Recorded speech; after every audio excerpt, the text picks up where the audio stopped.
Well, this is the time of year, of course, and the big weekend when Western New York families are trying to find the perfect tree. And tonight's For Your Family Report, our videographer Danny Somerville travels to the Field of Dreams tree farm for tips now on cutting down and caring for your Christmas tree. The Christmas tree season really starts the weekend after Thanksgiving, but it continues through this weekend and then even a little the weekend before Christmas. This right here is Fraser fir. Fraser fir is green on top, white on the bottom, and very aromatic. Fraser fir is probably the Cadillac of Christmas trees. This is blue spruce.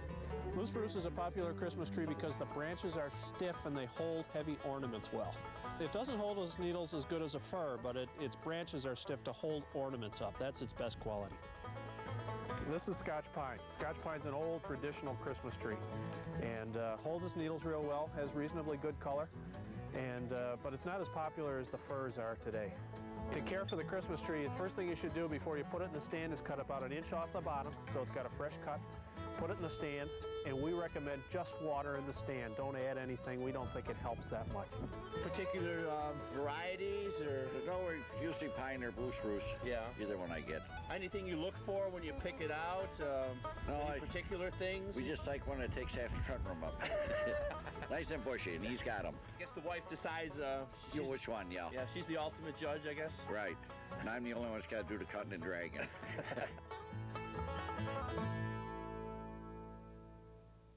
That was Danny Somerville's trip to the tree farm today. He was only a mutt named Sam, but along the shores of the swift Niagara today, everybody answered his cry for help. Come on, Sam, you can do it, boy! Stay up! First on the scene were 2 cable installers who found the dog out of their reach. We tried everything we could, and my partner called, had the police and fire department come down, and we tried and stayed with the dog until they got here. Boy! Sam did his darndest to save them all the bother, but eventually it took a Coast Guardsman, a ladder, and a little bit of luck to return Sam to solid footing, all in a day's work. Oh yeah, all winter this is what we do, so this is what we're ready for.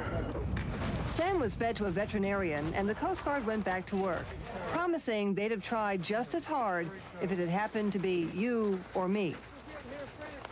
Oh, Sam, you had us scared there for a while. Oh, poor old hound. Danny Somerville was the photographer on that. He really captured the pathos. Good story. Tonight at 11. Myself, that's why I try to laugh as much as possible. Go! No, wait a minute, Lachelle. Wait, stop that, Lachelle. Don't put that shout.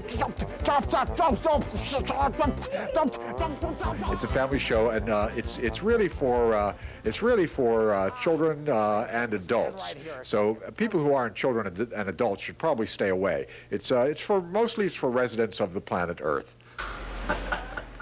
which I'm afraid does not include you, Dan. My business is comedy, and I'm going to do a comedy concerto with the orchestra. It's really a concerto for orchestra and buffoon, which is me. And I want to take over the Buffalo Philharmonic, and that's what I intend to do.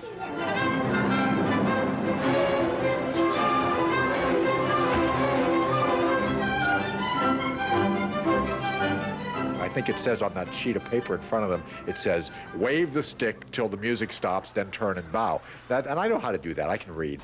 Say bye. Bye. Gotta go do a show with the symphony. Dan Kamen performs with the BPO this Sunday at 2:30 at Klein Hands. Okay, this is clay, and this still needs quite a bit of work. I just started this. The ears, everything has to be done, and then the important thing is to have it really smooth in the end so that the mold, the less work I have with the porcelain. So I make a plaster mold out of this, and then from there we pour slip, which is the porcelain. It's so funny, when I show it to people, I was expecting to see what I see, because I could see the whole thing already. It takes like 7 hours to fire the first time. Then you have to fire maybe 3 more times for the painting.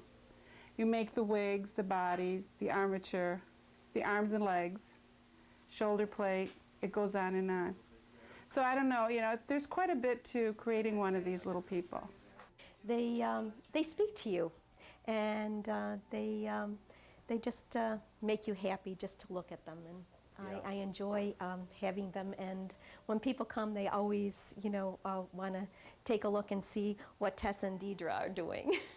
It's the personality. It's just the feeling of the personality that comes through that makes it interesting, I think, to capture that look. Like my little monster right now that nobody could see but me. I could see it. All finished.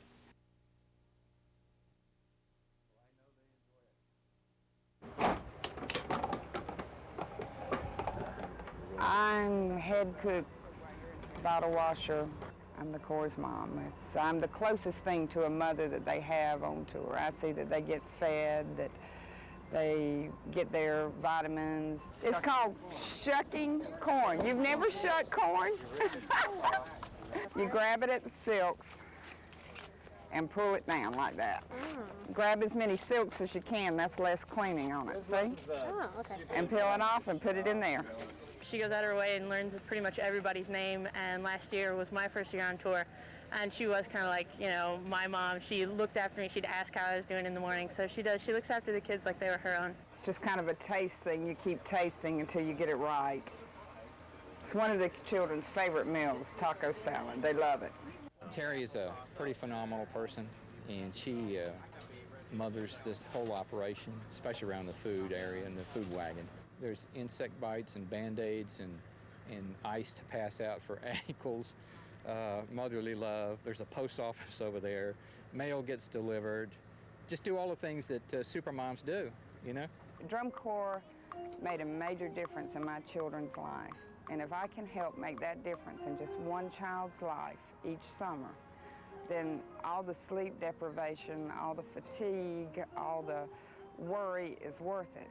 I need a spoon to serve the cheese with.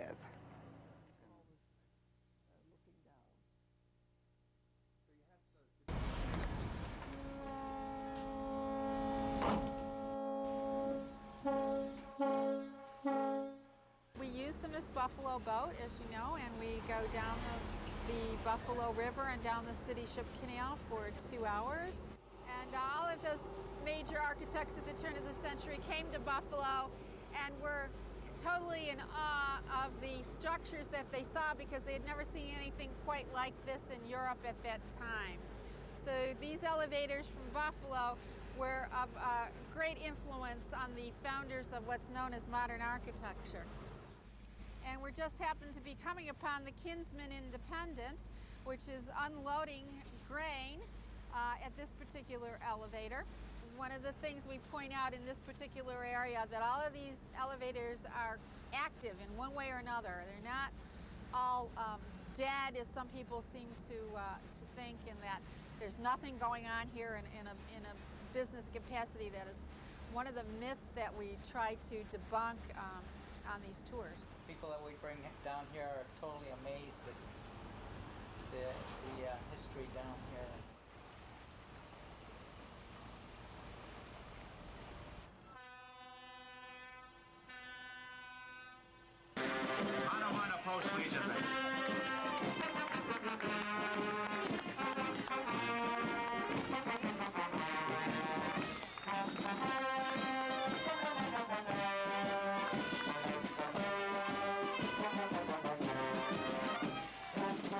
It's a real community outpouring of people and veterans who participate in this event. It's been a tradition event for probably almost 40 years, probably. We have to have parades like this and show the American public that we can't forget our veterans, what they've done, so that we can have what we have to enjoy this today. This day is very special to me. A lot of my best friends aren't here with us anymore. Yeah. And they're the ones that caused us to be here so we could do this parade now. And it's about time people respect the flag and start standing up for what America stands for instead of about complaining about it all the time.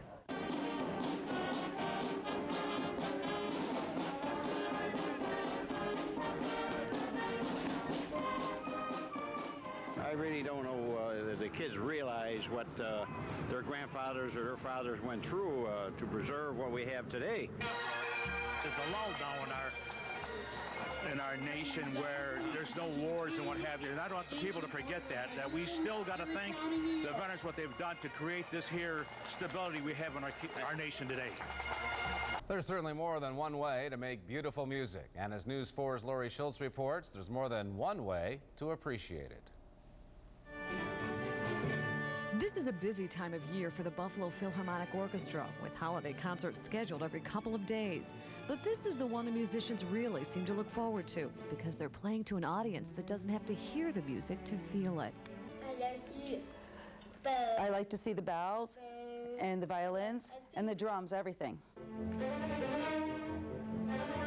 This is, of course, a hearing ability that we as musicians take for granted too often. But we are so thankful for our sense of hearing, and if we can share in some way the gift of music with the children and the adults here at the St. Mary's School, it's a way of bringing additional meaning to the holiday season.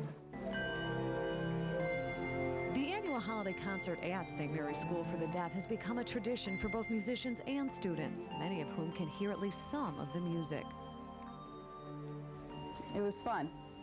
It was good, and I like all the music, and I like the bass the most of all.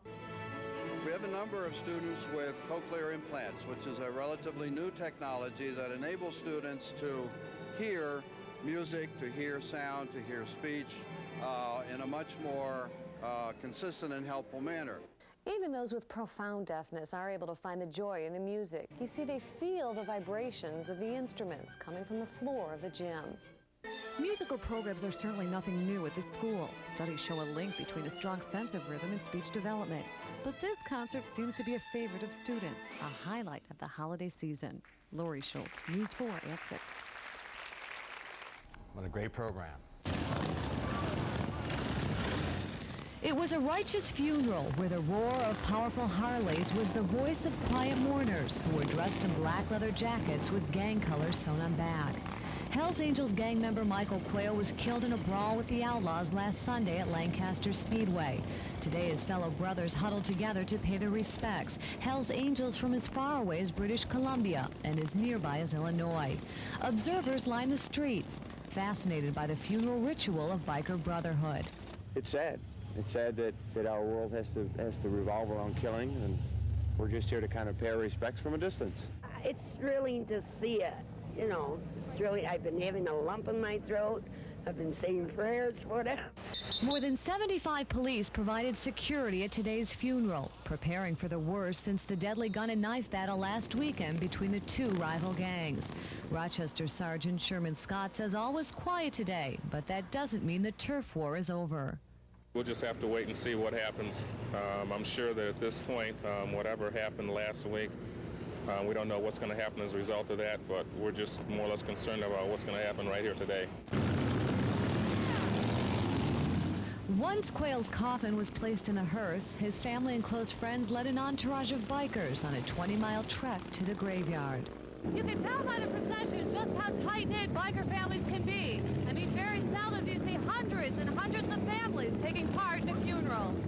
The entourage to the cemetery included bikers from several different gangs around the country, including the Reapers and the Iron Horsemen. Sightseers were in awe as the roar of the procession raced by. You know, we've always known about them, and my personal feeling is I always thought they kind of got bad publicity and kind of a bum rap for things, so this is very interesting to see today. In Rochester, Lori Schultz, News 4 Tonight.